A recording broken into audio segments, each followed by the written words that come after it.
programs. Currently, she is the chairwoman of the American Federation for Children, which advocates on behalf of school choice. I want to bring in Lily Eskelsen García. She is president of the National Education Association, which is this country's largest labor union. Good to see you, Lily. Thanks for being with me on Thanksgiving, especially. Happy to be here, and let me just say on behalf of our 3 million NEA members that our hearts are with all of those families in Chattanooga who are experiencing this horrible tragedy. Indeed.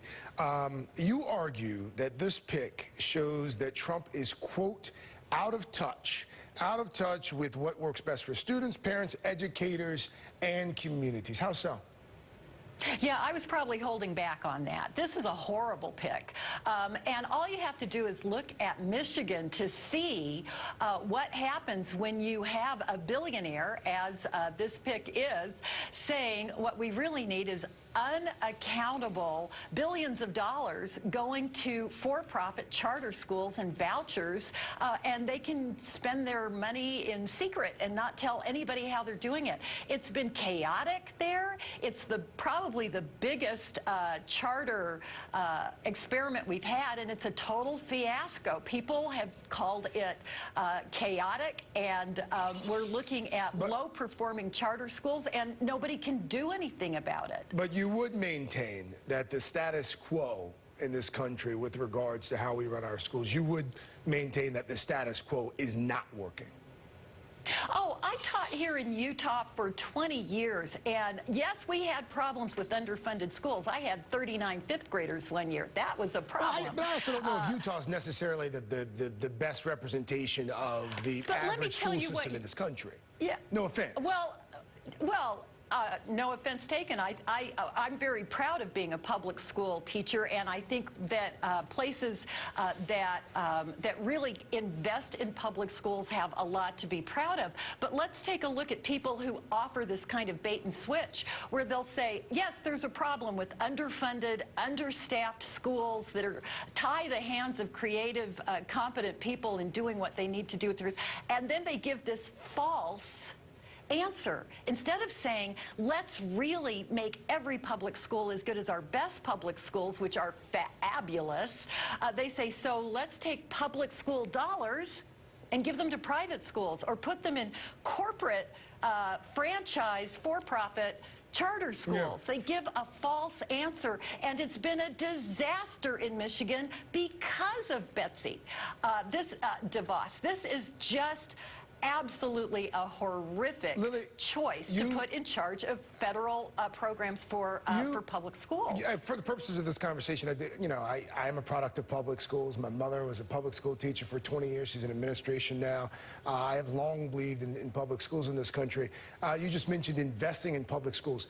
If there was a correlation between per pupil spending and achievement in this country, if that correlation were direct, we would have achieved success like no other country in the history of the world long ago. We know that there's no correlation between money and student achievement. So no. Oh, that's not true. That's not true. Don't say that. It's not true. If we could take a look at the highest performing public schools in America.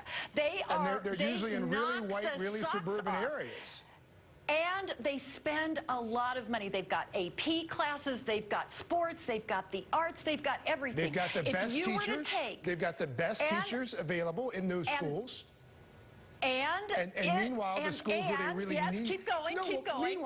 Meanwhile, where you really have a need for really good teachers, it's really hard to get those teachers in those schools.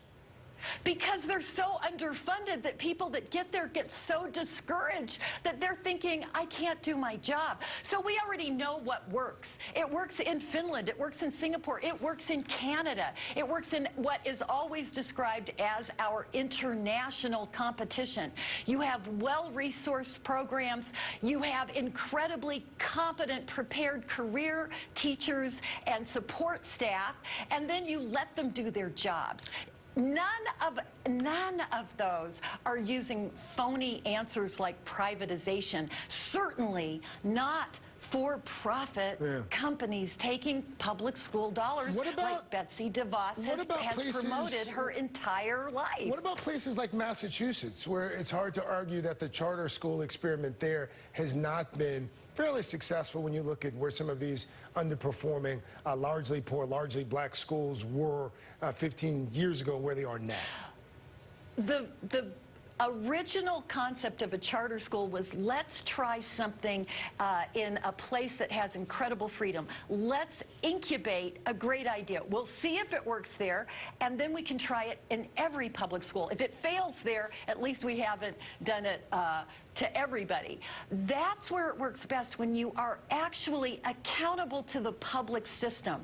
That is not the separate and unequal system of private charters that exist for profit.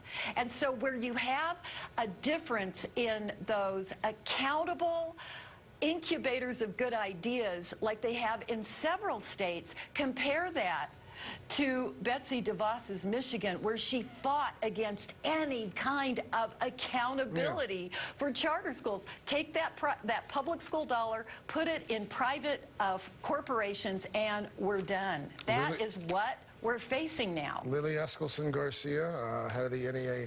Good to see you. Always good to see you. Thank you for being with me this morning.